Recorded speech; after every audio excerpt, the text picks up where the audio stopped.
Lisa.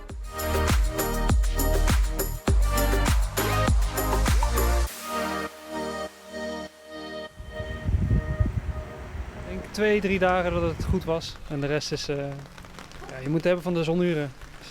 Van droge momenten eigenlijk. Als het even droog is, dan kun je er lekker op uit naar buiten. Maar anders, we zijn met de caravan, dus zitten we veel in de voortent, zeg maar. Dus vermaken jullie nog wel tot nu toe? Ja, zeker. Ja, als het droog is, stappen we naar buiten. Nou, hij houdt van vissen.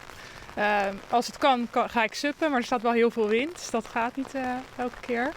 Maar wel veel spelletjes spelen, lezen. We komen wel tot rust. Ja, maar vissen is op zich een beetje regen niet verkeerd, toch? Nee, maar ik ben wel een mooi weervisser. Dus als er regen staat, ga ik het niet proberen. Dan maar een boekje erbij pakken. Dat is ook mooi. En hoe lang zijn jullie hier nog?